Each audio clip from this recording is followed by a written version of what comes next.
Bienvenue pour cette nouvelle séquence des paroles de la vie éternelle avec Marc Joseph. Aujourd'hui, nous sommes le 15 février 2025. Et je suis revenu te rappeler que ce jour est pour toi un jour de grâce dans la présence de Jésus-Christ qui demeure dans ta vie. Jésus-Christ dit, je suis avec toi tous les jours jusqu'à la fin du monde. Fais de cela une réalité dans ta vie et chaque jour sera pour toi un jour de grâce. Je ne dis pas un jour sans problème, un jour sans difficulté, mais un jour de grâce. La grâce de Jésus-Christ sera toujours sur ta vie et c'est cette grâce qui te délivre non seulement de tes péchés, mais de toutes les épreuves que tu auras affrontées dans ce monde. Jésus-Christ dit même, tu auras des afflictions dans ce monde, tu auras des difficultés dans le monde. Le monde ne va pas te faire des cadeaux, le monde ne va pas te protéger. Mais Jésus-Christ dit, tu dois être courageux parce que lui-même a vécu le monde pour toi. Vous aurez des tribulations dans ce monde, dit Jésus, mais sois courageux, car j'ai vaincu le monde. Jésus-Christ a vaincu pour toi. Donc, tu as besoin de t'installer dans la présence de Jésus-Christ, de t'installer dans les dimensions de sa grâce, afin que les tribulations de ce monde, même les démons de ce monde, ne puissent en aucun cas avoir de pouvoir sur ta vie. Que le nom de Jésus-Christ soit béni. Hier, nous avons lu ce texte où Jésus a dit qu'il n'est pas venu abolir la loi, mais l'accomplir. J'ai expliqué que Jésus-Christ a accompli la loi, mais en abolissant des ordonnances. Nous ne sommes pas encore arrivés dans ce texte, c'est bien expliqué ça, mais Jésus dit maintenant, au verset 18, Matthieu 5, 18, « Car je vous le dis en vérité, tant que le ciel et la terre ne passeront point, il ne passera pas de la loi un seul iota ou un seul trait de lettre jusqu'à ce que tout soit arrivé. » Donc Jésus conforte ces bonnes paroles de la loi. Tu ne tueras point, tu ne commettras pas d'adultère, tu ne déroberas point. Et quand on lit les ordonnances de l'Éternel, on voit, la loi dit tu ne tueras point, l'Éternel ordonne de tuer. La loi dit tu ne déroberas point, l'Éternel ordonne au peuple de détruire d'autres peuples et de piller les biens, le butin. Par exemple, quand les chrétiens lisent dans le psaume 136 que l'Éternel a tué Sion, roi des Amoréens, et qu'est-ce qu'il dit? Sa miséricorde durera toujours. Donc l'Éternel tue avec miséricorde, mais c'est quoi Sion, les Amoréens, le roi des Amoréens? Avec Josué qui arrive devant ces pays, l'Éternel dit à Josué, va dire au roi des Amoréens de vous accorder la permission de traverser le pays sans faire des dégâts, en disant que vous allez payer l'eau que vous buvez, la nourriture que vous mangez. Et l'Éternel dit à Josué, mais il vous envoie à Josué, mais moi, sachez que moi, l'Éternel, j'ai déjà rendu sur les cœurs de ce roi pour qu'il refuse.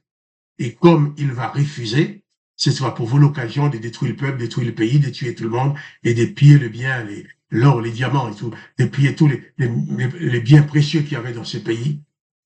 Et une partie de ces biens devrait être déposée dans le temple. Comprenons bien. Ce sont des textes que vous pouvez les lire, écrits dans l'Ancien Testament. Jésus-Christ dit, tu ne tueras point, il ordonne de tuer. Tu ne déroberas point, il ordonne de tuer des peuples et de dérober leurs biens. Tu ne commettras pas d'adultère, il le dit aussi, mais il y a des cas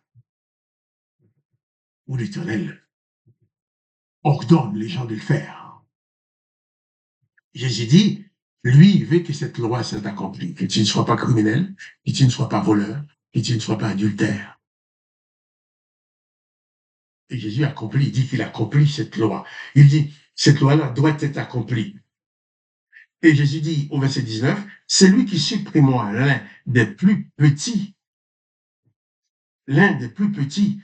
commandements et qui enseignera aux hommes à faire de même sera appelé le plus petit dans le royaume des cieux. Mais celui qui les observera et qui enseignera à les observer sera appelé grand dans le royaume des cieux. Jésus explique que la loi est bonne. Mais cette loi ne peut pas nous sauver. Parce qu'à côté de cette loi, il y a les ordonnances. Et si Jésus est venu C'est parce qu'il n'y avait rien sur la terre pouvant amener l'humanité au salut. Rien sur la terre qui pouvait sauver les humains. Il n'y avait rien sur la terre qui pouvait te délivrer de la puissance des démons, à qui l'Éternel donnait régulièrement pouvoir et autorité sur les humains. Et Jésus dit cela. Il a accompli cette loi et il t'appelle aussi à t'installer dans ses enseignements à lui, afin de ne pas commettre ces choses qui sont ordonnées par les ordonnances que l'Éternel a établies à côté de la loi. La loi est bonne, mais les ordonnances sont mauvaises. Jésus accomplit la loi, mais les ordonnances de mort, tuer le pécheur, Jésus n'a pas accompli. Jésus a sauvé le péché, il a pardonné le péché, il a fait le contraire. Les ordonnances de tuer l'ennemi, Jésus n'a pas tué l'ennemi, il s'est laissé tuer.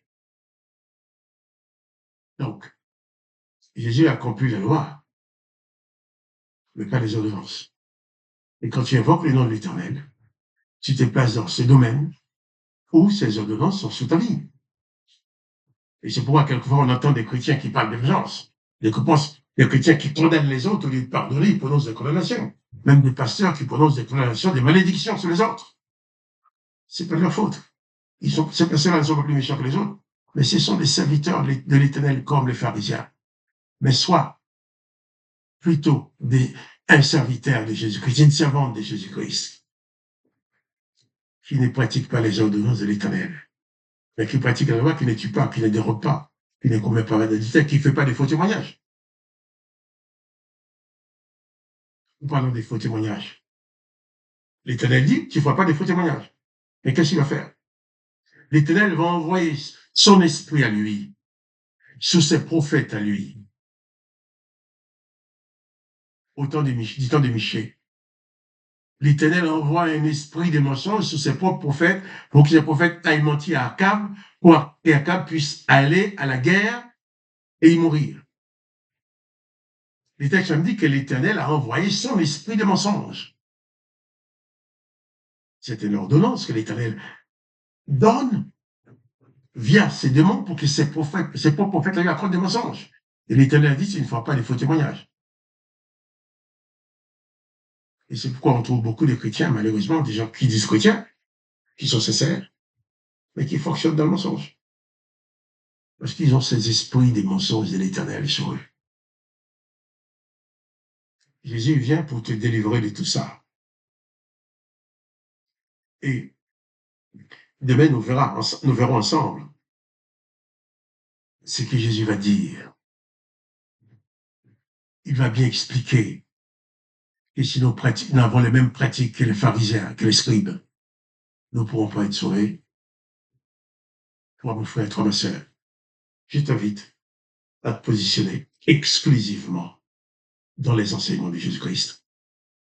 Car si tu vas te plonger dans l'Ancien Testament, tu vas te perdre. Parce que là, tu trouves tout et son contraire. C'est que Jésus-Christ te dit la vérité. Jésus-Christ te donne la bonne direction. Sois donc un disciple, une disciple de Jésus-Christ. Suis exclusivement les enseignements de Jésus-Christ. Et tu seras sauvé. Jésus-Christ seul est le chemin qui conduit à la vie éternelle. Pierre a dit, il n'y a sous le ciel aucun autre nom qui a été donné par lequel tu puisses être sauvé. Que le nom de Jésus-Christ soit glorifié. Que le nom du Dieu le Père soit glorifié. Que toi, tu sois richement béni par la grâce de Jésus-Christ. Quant à moi, Marc-Joseph, je te dis pas de panique, mais de grâce. Cesse d'invoquer le nom de l'Éternel, les armées qui te plongent dans les ordonnances, te met sous la puissance, sous l'autorité des démons. Attache-toi à Jésus-Christ, qui te donne pouvoir et autorité sur les démons. Et ta vie ne sera plus dominée par des puissances maléfiques.